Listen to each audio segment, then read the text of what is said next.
아멘. 우리 하나님께 영광의 박수 올려드립니다. 아멘. 감사합니다. 기도하겠습니다.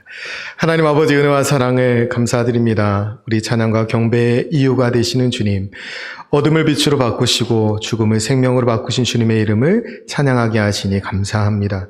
하나님, 이 시간 예배하는 저희들, 하나님 우리 가운데 주님의 부활이 실제가 되게 해주시고 부활이 능력이 되는 삶으로 이끌어 주옵소서. 하나님, 우리에게 말씀하여 주실 때에 우리가 다시 한번 주님의 크신 사랑과 은혜를 깨달아 알게 하시며 우리가 세상 속에서 하나님의 형제 자매로 하나님의 자녀로 승리하며 살아가는 믿음의 사람들 다 되게 하여 주옵소서. 주님께서 우리 가운데 친히 말씀으로 찾아와 주실 것을 믿으며 살아계신 예수님의 이름으로 기도드립니다. 아멘. 오늘 우리에게 주신 하나님의 말씀은 요한복음 20장 11절부터 18절까지 말씀입니다. 신약성경 요한복음 20장 11절부터 18절까지 말씀입니다. 우리 다 같이 자리에서 일어나셔서 우리 하나님을 경외하는 마음으로 한 목소리로 같이 봉독해 올립니다. 마리아는 무덤 밖에 서서 울고 있더니 울면서 구부려 무덤 안을 들여다보니 흰옷 입은 두 천사가 예수의 시체 뉘었던 곳에 하나는 머리편에 하나는 발편에 앉았더라. 천사들이 이르되 여자여 어찌하여 우느냐? 이르되 사람들이 내 주님을 옮겨다가 어디 두었는지 내가 알지 못함이니이다.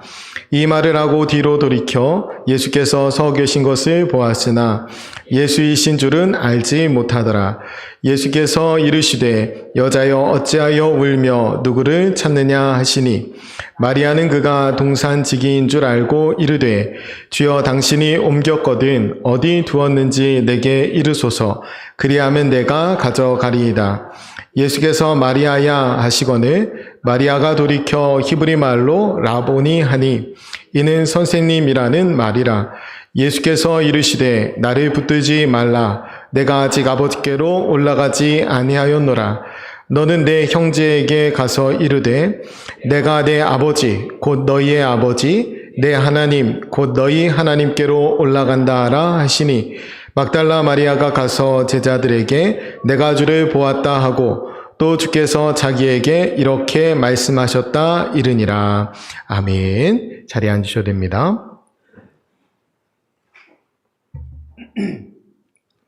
오늘은 내가 주를 보았다라는 제목으로 함께 하나님 말씀 나누도록 하겠습니다.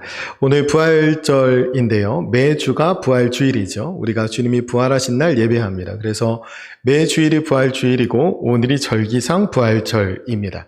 그리고 장애인주일이기도 해요. 마침 딱 장애인의 날입니다. 4월 20일.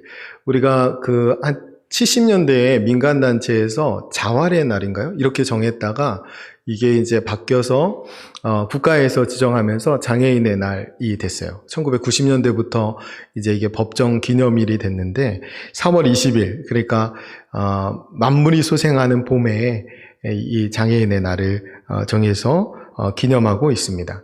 갇혀있던 세례 요한이 자기의 제자들을 통해서 예수님께 묻거든요. 뭐라고 묻냐면 오실 그이가 당신입니까? 우리가 다른 사람을 기다립니까? 이렇게 물어요.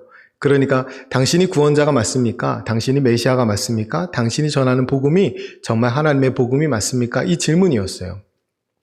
이 질문에 대한 답변으로 예수님이 그 요한의 제자들을 통해서 뭐라고 보내시냐면 가난한 자에게 복음이 증거된다 하라.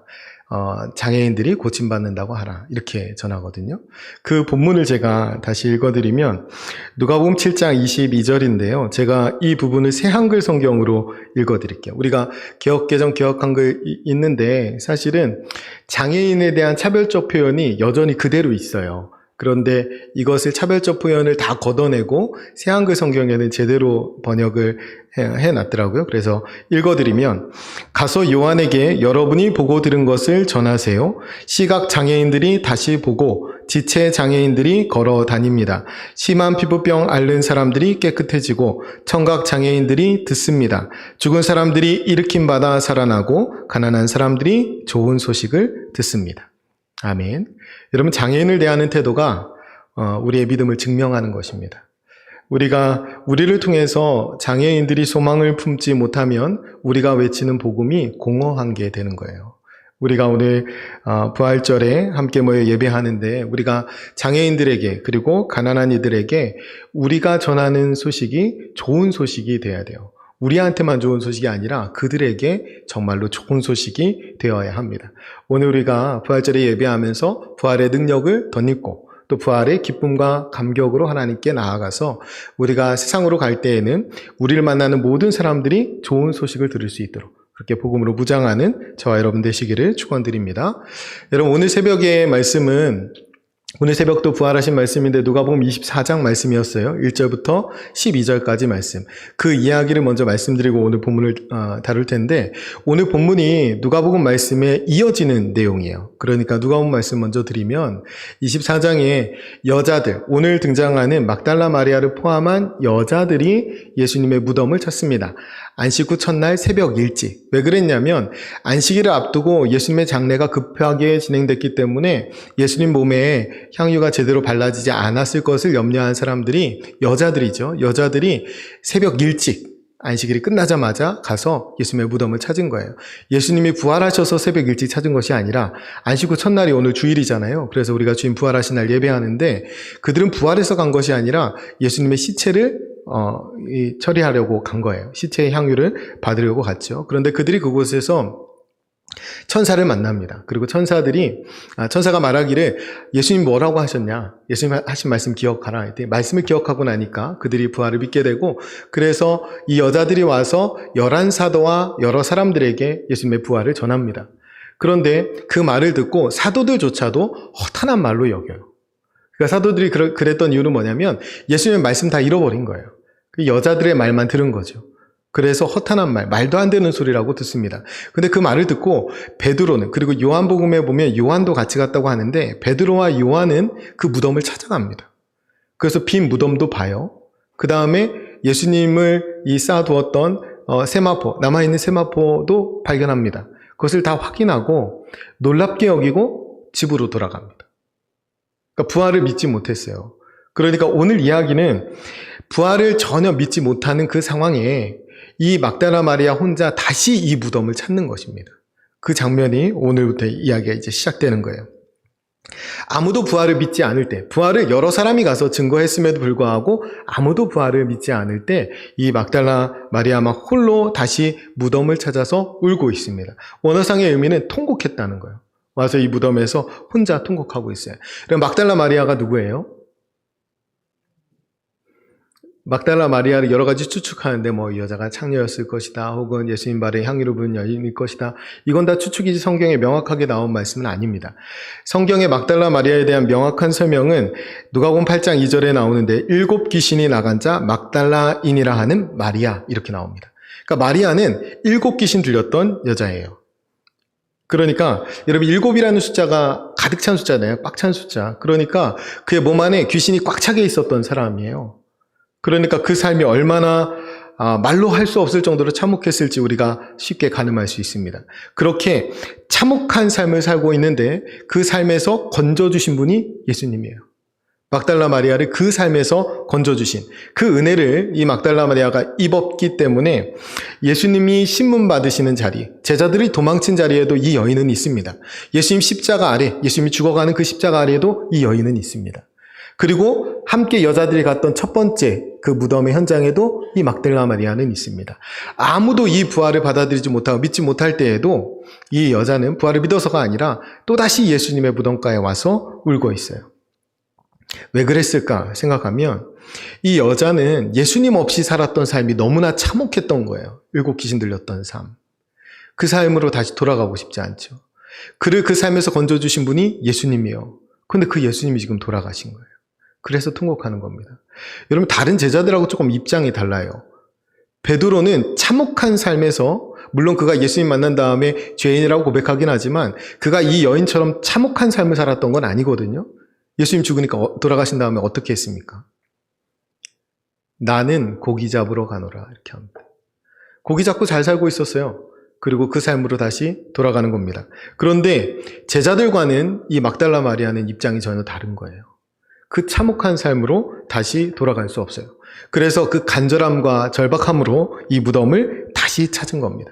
이 간절함과 절박함이 있었기 때문에 이 막달라 마리아가 예수님의 부활체를 처음 목격하는 최초의 증인이 됩니다. 여러분, 이 장면이 우리에게 시사하는 바가 굉장히 큰데요. 여러분, 막달라 마리아는 7 귀신 들렸던 여자입니다. 귀신 들려서 미쳤던 여자예요. 여러분, 이런 사람의 증언을 누가 믿습니까? 당시에 여자는 어차피 법정에 쓰지도 못하지만, 증인으로 쓰지도 못하지만 이 여자는 말할 것도 없죠. 7 귀신 들렸던 여자 말을 누가 믿어요? 그런데 우리가 이 부분에서 꼭 기억할 것은 뭐냐면, 예수님의 부활의 사건을 우리가 증명해야 되는 게 아니에요. 우리가 예수님의 사건을 만약에 우리가 증명해야 됐다면 예수님은 지금 여기에 나타나시질 않죠. 사람들 많이 나타나는 시장이나 광장에 나타나셨겠죠. 예수님의 이 부활의 사건을 증명해야 될 사건이 아니에요. 지금 법정에 증인으로 설 수도 없는 이 여자에게 주님이 나타나셨어요. 이거 증명해야 될 사건이 아니라 부활은 능력으로 나타나야 되는 것입니다. 부활은 그 사모하는 사람들에게, 그 간절함으로 주를 찾는 자들에게 능력으로 나타나게 되어 있어요. 그러니까 우리가 명심할 것은 뭐냐면, 부활은 우리가 증명해야 될 사건이 아니라 우리가 경험해야 될 사랑입니다. 하나님의 사랑을 경험하셔야 돼요. 부활을 우리가 증명해서 누군가에게 이 부활을 명확하게 증명한다고 해서 부활이 믿어지는 게 아니에요. 우리가 그 사랑에 녹아지고 그 강권하신 사랑에 이끌려서 부활의 삶을 살아갈 때 우리를 통해서 부활이 전해지는 것입니다. 우리를 통해서 예수님의 능력이 나타나는 거예요. 우리를 통해서 예수님이 보여지는 겁니다. 그 삶을 사시는 저와 여러분 되시기를 축원드립니다. 여러분, 간절함과 절박함으로 무덤을 찾아 통곡하던 중에 이 마리아는 천사도 만나고 예수님도 만나요. 근데 처음에는 예수님의 음성을 듣고도 예수님인지 알아보지 못하거든요. 그 동산지기인 줄 알았다라고 해요. 그런데 성경에는 이것을 명확하게 기록하고 있어요. 동산지기인 줄 알았다고. 여러분, 15절을 한번 같이 읽겠습니다. 우리 15절 말씀 같이 읽습니다. 예수께서 이르시되 여자여 어찌하여 울며 누구를 찾느냐 하시니 마리아는 그가 동산지기인 줄 알고 이르되 주여 당신이 옮겼거든 어디 두었는지 내게 이르소서. 그리하면 내가 가져가리이다. 아멘. 지금 부활하신 예수님을 보고 예수님의 음성을 듣고도 이 마리아는 예수님을 알아보지 못하고 동산지기인 줄 알아요. 무덤이 있는 그 동산이 동산지기인 줄 착각합니다. 왜 그랬을까요? 그녀가 지금 애타게 찾고 있는 것은 부활하신 예수님이 아니고 예수님의 시체였기 때문에 그렇습니다. 그 예수님 못 알아보는 거예요. 우리가 몇 주간 하나님이 우리에게 계속 말씀하시는데 우리가 하나님에 대한 편견과 선입견을 가지고 있으면 하나님의 말씀을 대하면서도 엉뚱하게 적용할 수 있습니다. 하나님 못 만날 수 있어요. 지금 이 여인이 예수님 앞에 갔지만 예수님의 시체 앞에 간 거예요. 부활하신다는 그 말씀을 온전히 붙들지 못했고 부활하신 예수님을 기대하지 못했어요. 그러니까 직접 보고도 깨닫지 못하는 겁니다. 우리가 하나님의 말씀을 대할 때 하나님에 대한 선입견과 편견을 가지고 말씀을 읽으면 아무리 읽어도 하나님 제대로 만나지 못해요. 이 부분이 너무나 중요하죠. 몇 주간 하나님께서 우리에게 계속 반복적으로 말씀해 주셨다라고 생각이 듭니다. 우리가 16절 말씀 한번 같이 읽습니다. 예수께서 마리아야 하시거늘 마리아가 돌이켜 히브리 말로 라보니 하니 이는 선생님이라는 말이라. 아멘. 이 굉장히 감동적인 장면이죠. 여러분, 이거 제가 여기 묵상하면서 그 장면 떠오르더라고요. 그 옛날에 MBC에서 우정의 무대라는 프로 했었어요. 아세요? 뽀빠이 이상용 아저씨가 나와가지고 그 안에 이게 거의 군대 예능의 원조급이에요. 그 안에 이 프로그램 안에 또 하나의 프로그램이 있는데 이게 그리운 어머니예요. 어머니 한 분이 이제 장병들 중에 한 명의 어머니가 와가지고 블라인드 뒤에 있는데 그때 이제 이 뒤에 있는 분이 어머니가 맞으면 나오라고 하면 다 나와서 뒤에 있는 분은 우리 어머니가 확실합니다. 막 다 그러잖아요. 그 TV 한번 나오려고 올라오는 사람도 있고 아무튼 엄청 많이 올라오는데 처음부터 아들은 어머니인 줄 알아요. 목소리만 듣고도 알잖아요. 그 다음에 이제 블라인드가 딱 거치면 이제 그 어머니가 자기 아들한테 혹은 아들이 어머니한테 달려가서 와락 앉죠. 그때 음악 나오잖아요. 아세요? 엄마가 보고플 때 막 이런 음악 나옵니다. 그럼 이제 감동적인 모자 상봉 장면을 딱 이게 연출하는 건데 그 장면이 제가 16절 묵상하면서 떠오르더라고요. 옛날 사람이라 그런가 봐요. 이 장면을 모르면 진짜 요즘 사람이고 알면 옛날 사람이에요. 여러분, 요한복음 10장 14절 15절에 보면 나는 선한 목자라 나는 내 양을 알고 양도 나를 아는 것이 아버지께서 나를 아시고 내가 아버지를 아는 것 같으니 나는 양을 위하여 목숨을 버리노라. 아멘. 지금 막달라 마리아는 자기를 위해 목숨을 버리신 예수님, 그 예수님 이제 알아보는 거예요. 예수님이 마리아야라고 친숙하게 부르실 때 그때 예수님 알아봅니다. 막달라 마리아가 7 귀신 들려서 정말로 처참한 삶을 살고 있을 때 마리아야라고 불러주셨던 그 부름을 다시 듣는 거예요. 이거 어떻게 잊을 수 있습니까?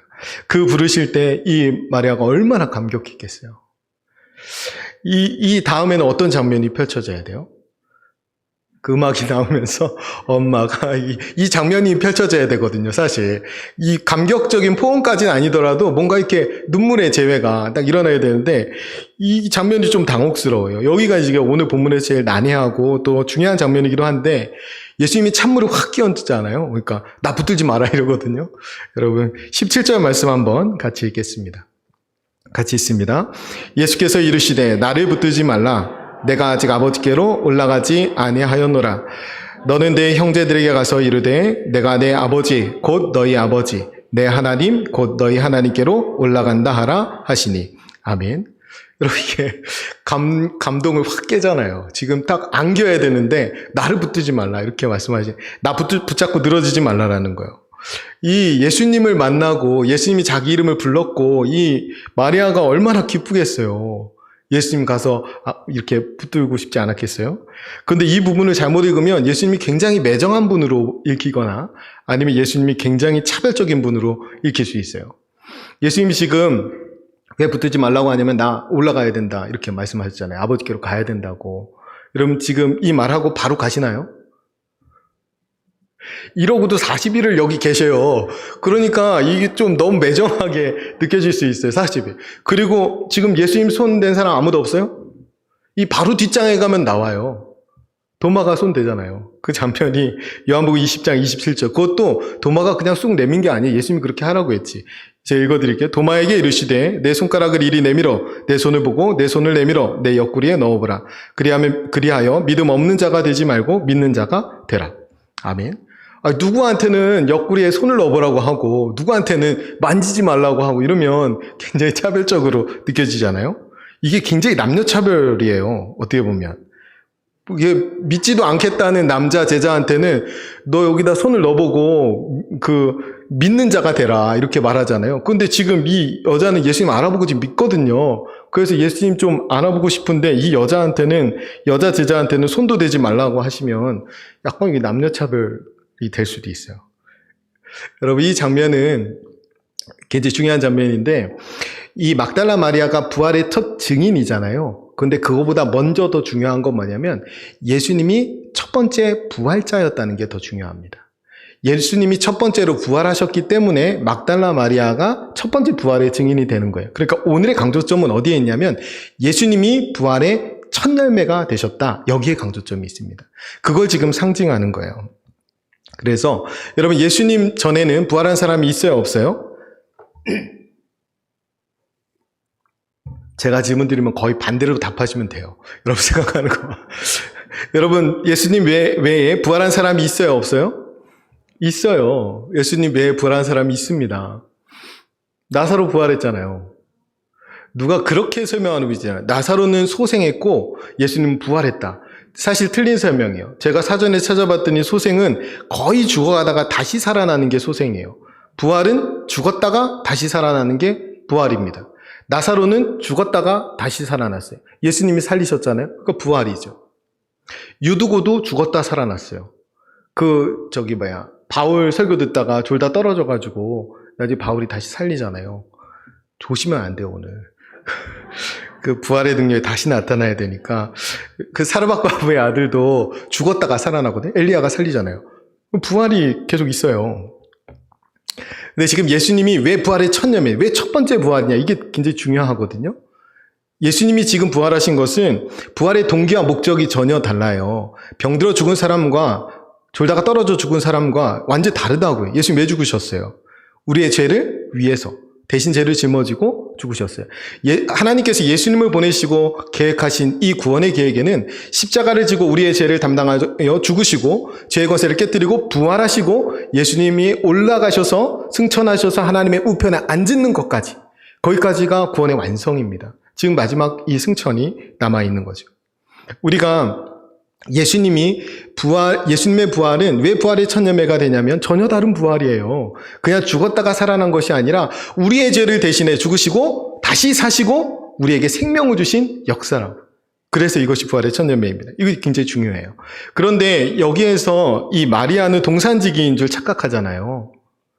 그 착각한 것을 그냥 안 기록해도 되는데 성경에 굳이 동산지기로 착각했다고 기록하고 있어요. 그럼 첫 번째 동산지기가 누군지 아세요? 에덴 동산의 아담입니다. 그래서 예수님이 사실은 마지막 동산지기가 되는 거예요.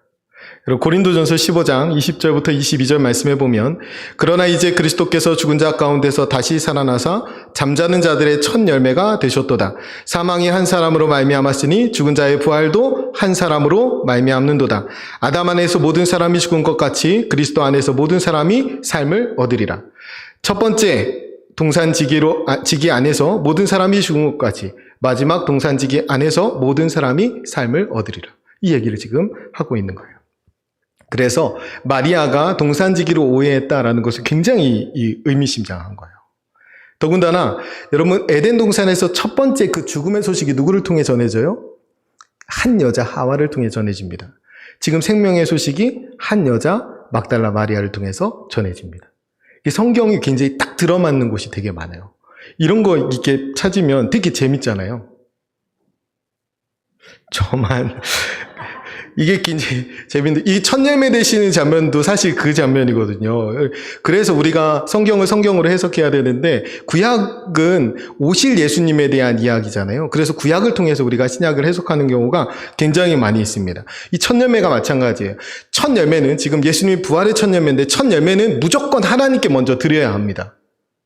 다른 사람 손대면 안 돼요. 그 얘기를 지금 하고 있어요. 그러니까 이 장면은 어떤 거냐면 예수님은 부활의 첫 열매야 이것만 강조하는 거예요. 이것만 오늘 잊지 않으셨으면 좋겠어요. 이 첫 열매는 하나님께 드리는 것이 이스라엘의 법입니다. 이렇게 정하셨어요. 그래서 지금 예수님이 자기 만지지 말라는 것은 나 하나님께 먼저 드려져야 할 부활의 첫 열매다라고 말씀하시는 겁니다. 여러분 레위기 23장에 가면 이 첫 열매에 대한 규정이 있어요. 제가 몇 부분만 한번 읽어드릴게요.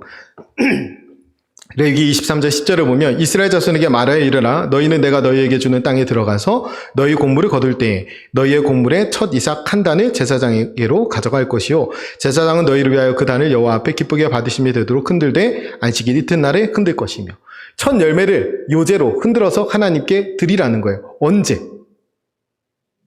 안식일 이튿날이 언제예요? 안식 후 첫날 오늘입니다. 오늘 드리는 것이 첫 열매예요. 그래서 부활의 첫 열매 예수 그리스도. 마지막에 가면 14절에 너희는 너희 하나님께 예물을 가져오는 그날까지 떡이든지 볶은 곡식이든지 생 이삭이든지 먹지 말지니 이는 너희가 거주하는 각처에서 대대로 지킬 영원한 규례니라. 아멘. 첫 열매 드리기 전에는 손댈 수 없어요. 다른 거 먹을 수 없어요. 그러니까 이 장면과 정확히 일치되는 것이 오늘 본문의 장면이에요. 예수님이 안식 후 첫날 부활의 첫 열매로 하나님께 지금 드려지고 있는 거예요. 우리가 여러분이 지금 이런 표정을 하시면 다시 처음으로 갔다 와야 되는데 자 부활의 첫 열매 되시는 예수 그리스도 이것만 기억하시면 됩니다. 아담 안에서 모든 사람이 죽은 것 같이 부활의 첫 열매 되시는 예수 그리스도 안에서 모든 사람이 삶을 얻게 됩니다.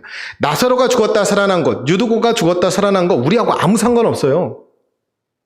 부활인 건 맞지만 우리하고 아무 상관없어요. 그러나 예수 그리스도의 부활은 우리에게 영원한 생명을 주시는 부활입니다. 그래서 우리에게 상관이 있어요. 부활이 우리에게 진정으로 능력이 되는 거예요. 이 사실을 분명히 믿는 저와 여러분 되시기를 축원드립니다. 여러분 첫 열매가 부활이면 다음은 뭐예요? 처음 나무에서 사과를 따면 다음에 뭘 따요? 어렵나요? 여러분 사과를 따면 다음에 사과를 따죠. 첫 열매를 사과를 따면 다음 열매 무조건 사과예요.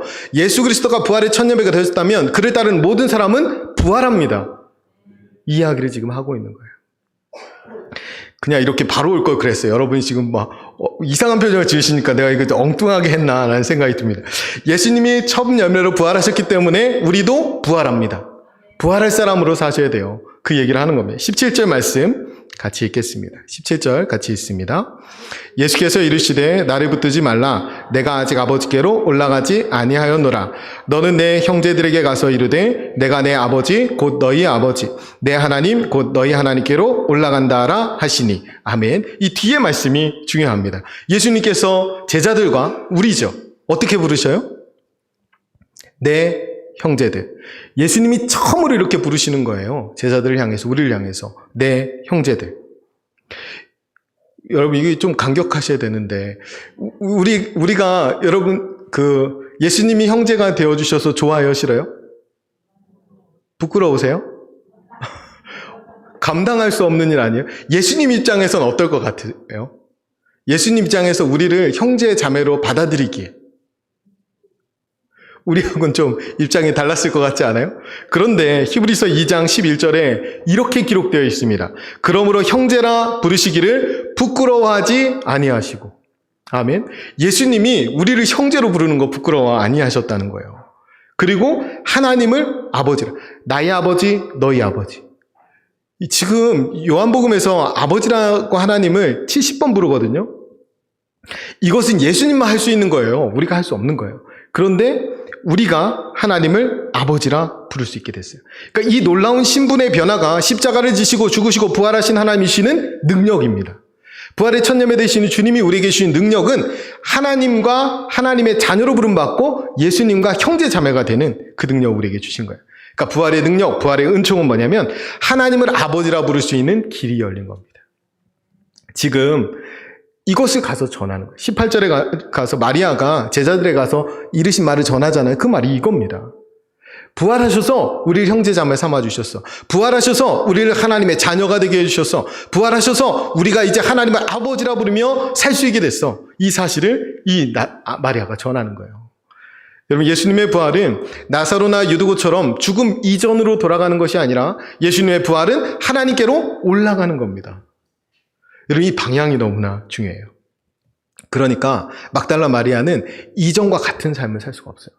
이 막달라 마리아는 이전같이 참혹한 삶으로 돌아가지 않고 예수님 만나서 기쁨을 누리던 그 상태로 돌아가길 원하는 거거든요. 그러니까 이 땅에서 예수님과 잘 먹고 잘 살길 원하는 거예요. 다시 예수님이 살아나셔서. 근데 그때로 돌아가는 것이 아니라 예수님이 하나님께로 올라간다고요. 그러니까 막달라 마리아는 예수님을 붙들고 자기 수준으로 끌어내려서 이 땅 가운데 사는 삶이 아니라 예수님이 걸어가신 그 길을 따라서 하나님 나라를 소망하며 사는 삶으로 영생을 소유한 자답게 살아야 되는 삶으로 바뀌어야 하는 것입니다. 그 얘기를 지금 하는 거예요. 우리가 올해 표어가 뭐야? 앞서가시는 하나님. 하나님 어디로 이끄셨으면 좋겠어요? 말씀에 다 나와요. 생명길로 이끄신다고. 그 생명길로 이끄시기 때문에 우리를 수월해버리지 아니하시고 우리 안에 충만한 기쁨과 영원한 즐거움이 보장되어 있다고. 하나님 우리를 생명길로 인도하시는데 우리는 아직까지도 우리보다 앞서가시면서 세상에 나 잘 먹고 잘 살게 해주시겠지 이 생각으로 기도하고 있으면 꽝입니다. 꽝. 우리가 하나님이 앞서가시면서 우리를 인도하시는 곳은 영원한 하나님의 나라입니다. 로마서 8장 28절 말씀 참 좋아하시잖아요. 합력하여 선을 이루어주신다고. 난 이렇게 살든 저렇게 살든 이런들 어떠하리 저런들 어떠하리 막 살아도 하나님이 다 합쳐가지고 그냥 나한테 좋게 해주시겠지. 이렇게 생각하면 그것도 꽝이에요. 여러분 하나님 앞에서 선이 뭐예요? 선. 하나님은 우리를 선하게 구원으로 이끄십니다. 하나님은 손이 범죄하면 손 끊고 와라. 눈이 범죄하면 눈 뽑고 와라 그러셨어요. 그렇게 합력해서 선을 만드십니다. 우리가 고난을 겪더라도 하나님 나라 바라보게 하셔요. 그게 선입니다. 하나님 합력해서 그렇게 우리를 끌어가셔요. 우리 시선이 어디로 가야 돼요? 하나님의 나라로 가야 됩니다. 하나님의 상속자로 살아가야 돼요. 부활할 사람들처럼 사셔야 됩니다. 우리가 부활의 주님을 우리 수준으로 끌어내려서 살려고 해요. 자꾸만. 그러면 안 되고 우리가 육체적인 주님을 모시고 육신이 잘 되는 삶을 살려고 할 것이 아닙니다. 우리는 반대로 예수님처럼 하나님의 자녀로 살아가야 돼요. 부활의 첫 예배 되시는 예수님을 쫓아서 살아가는 사람들답게 부활할 사람처럼 사셔야 돼요. 이 땅이 전부인 것처럼 살지 말고 부활할 사람처럼 사셔야 돼요. 영생을 소유한 하나님의 사람처럼 살아야 됩니다. 그것을 부활을 갈망하는 삶이라고 합니다. 저와 여러분이 부활을 갈망하는 삶 사시기를 축원드립니다. 아까 찬양에 가서 이런 게 있더라고요. 넘쳐나네 주를 향한 내 속의 갈망이 주님께로 날 이끌어 주셔서 주님을 더 원합니다. 이게 부활을 갈망하는 삶이에요.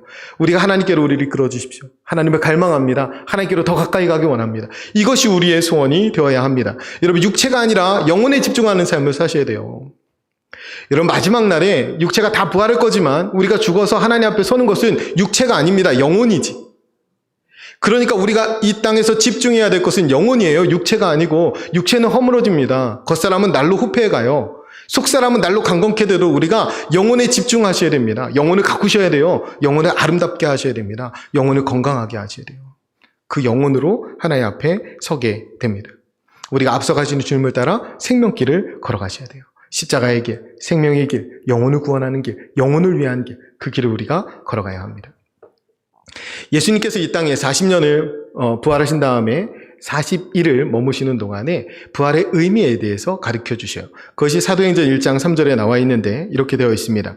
그가 고난받으신 후에 또한 그들에게 확실한 많은 증거로 친히 살아계심을 나타내사 40일 동안 그들에게 보이며 하나님 나라의 일을 말씀하시니라. 아멘. 예수님 부활하신 이유가 뭐예요? 하나님의 나라를 주시기 위해서입니다. 우리의 시선이 이제 세상 나라가 아니라 하나님 나라를 바라보게 해주시기 위해서.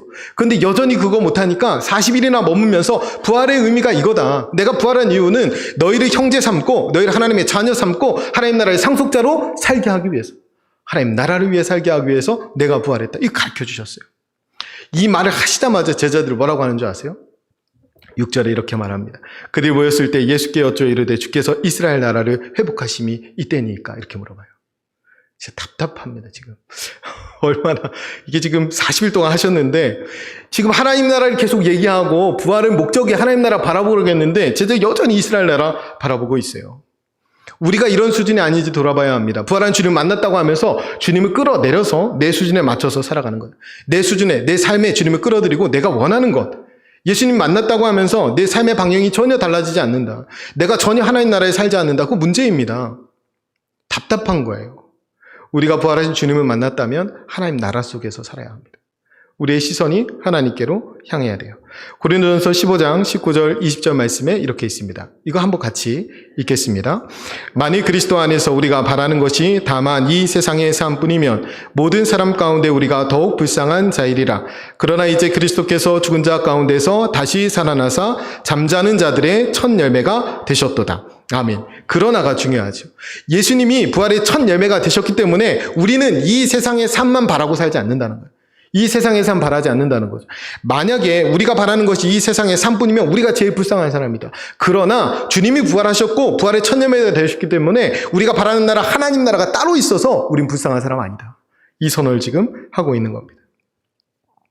이런 부활한 주님을 믿는다고 하면서 이웃을 사랑하지 않는다면, 부활하신 주님을 믿는다고 하면서 돈에 환장해 살아간다면, 부활한 사람을 믿는다고 하면서, 부활한 주님을 믿는다고 하면서 여전히 세상 속에서 높아지고 인기만 얻으려고 현한 일이여 살아간다면 그것은 부활한 주님을 만난 적이 없는 겁니다. 죄송하지만. 그것은 하나님 나라를 믿지 않는 거예요. 그것은 지금 내가 하나님 나라에 살지 않는 겁니다. 여러분, 우리는 하나님 나라가 오게 하는 사람들이에요. 우리가 있는 곳에. 우리는 왜 기도합니까? 하나님 나라를 위해 기도합니다. 너희는 먼저 그의 나라와 의를 구하라. 여러분, 기도하는 동안 누가 변해요? 내가 변합니다. 하나님을 내 뜻대로 끌어맞춰서 내 뜻대로 만족시킨 만큼 하나님을 변화시키는 것이 아니라 하나님의 뜻대로 내가 변화되는 거예요. 하나님의 나라를 위해서 내가 변화되는 겁니다. 그런데 나는 전혀 변하지 않고 그저 내 소원, 내 갈망 들어주는 하나님으로 알고 내 수준으로 하나님 끌어내려서 살고 있다면 그것은 부활의 능력이 없는 것입니다. 우리가 부활의 능력이 있다면 우리가 나는 주를 보았다 이렇게 자신 있게 말할 수 있어야 돼요. 그리고 누군가 우리의 삶을 보았다면 우리가 하나님 나라를 소망하고 있는 것, 우리가 부활할 사람처럼 살고 있는 것을 우리 주변의 사람들이 볼 수 있어야 합니다. 내가 주를 보았다라고 이야기할 때 그것을 믿을 수 있는 사람들이 있어야 돼요. 우리가 부활한 주님을 정말 보았는지, 부활의 주님이 나에게 정말 능력이 되는지 오늘 돌아봐야 합니다. 우리는 하나님 나라를 위해 새로운 삶을 살아야 합니다. 예수님의 형제 자매답게 살아야 돼요. 하나님의 자녀답게, 천국 백성답게 살아가야 합니다. 여러분, 이 부활하신 주님을 만나고 스스로 자기의 신분이 이렇게 바뀌었고 하나님 나라가 있다는 것을 깨달은 제자들은 180도 다른 삶을 살게 됩니다. 전에 그 제자들이 맞나 싶을 정도로 이 부활하신 주님, 이 하나님의 나라를 본 다음부터는 이 제자들이 완전히 바뀌어요. 요한 빼고는 다 순교합니다. 그들의 갈망이 어디에 있는지 너무나 분명히 드러나죠. 전에는 예수님 그 십자가 따라가지도 못했어요. 무서워서 죽을까봐. 그런데 부활하신 주님 만나고 하나님 나라, 그들에게 영원한 생명이 있고 그들도 부활할 것을 믿게 되니까 죽음이 두렵지 않습니다. 그래서 전혀 다른 삶을 살게 됩니다. 우리가 예수님을 붙들고 늘어지는 삶이 아니라 앞서가시는 예수님을 따라서 생명길을 걸어가는 삶 사시기를 축원드립니다. 여러분, 옆에 분하고 오늘 이렇게 한번 인사하세요. 옆에 계신 분이 남자분이면 이렇게 인사합니다. 예수 형님 좀 잘 따라갑시다. 옆에 계신 분이 여자분이면 예수 오빠 좀 잘 따라갑시다. 이렇게 인사하겠습니다. 한번 인사할게요. 예수 형님 좀 잘 따라갑시다.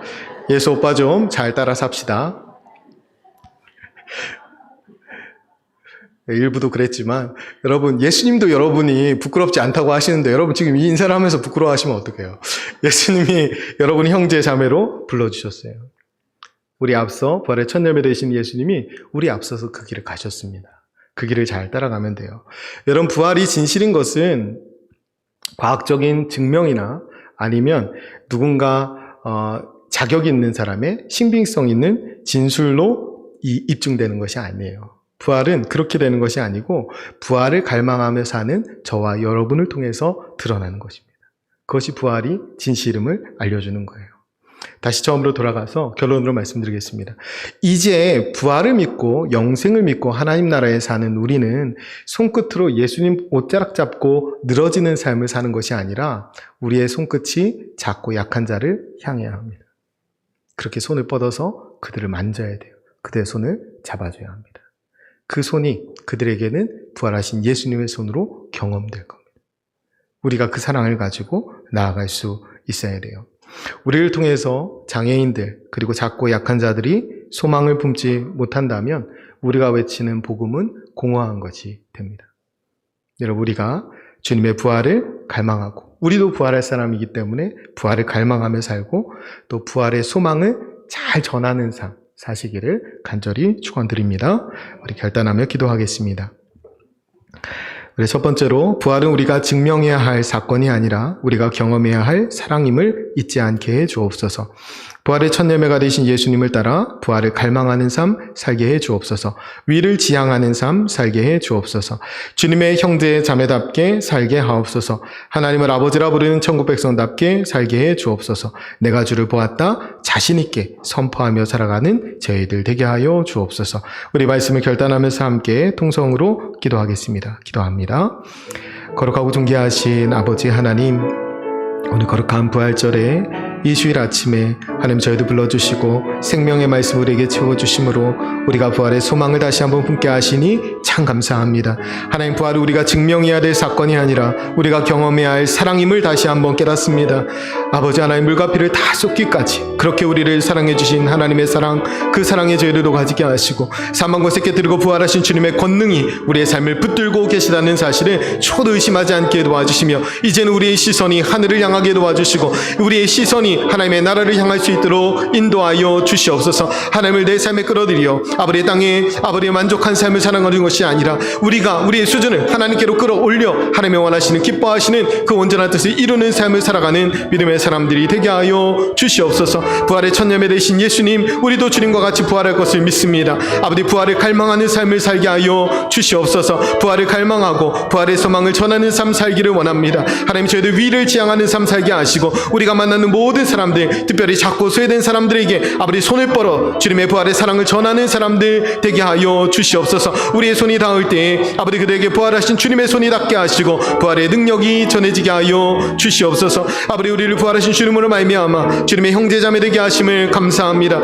아버지, 주님의 형제 자매답게 거룩한 삶 살게 하시고 이 땅의 작은 예수와 같이 살게 하여 주시옵소서. 하나님을 아버지라 부르는 천국 백성 되게 하심을 감사합니다. 내가 주를 보았다 자신 있게 선포할 수 있도록 우리가 천국 백성답게 살게 하시고 부활을 갈망하며 아버지 이 땅에 앞서가시는 주님만을 온전히 쫓아 아버지 천국 백성답게 살아가는 믿음의 사람들 되게 하여 주시옵소서. 하나님 나라를 위하여 새로운 삶을 결단합니다. 아버지, 새로운 사명자로 살게 하시고 아버지 새로운 삶의 결단으로 새로운 가치관과 새로운 방식으로 살아가며 하나님 나라를 증거하며 살아가는 믿음의 권속들이 다 되게 하여 주시옵소서.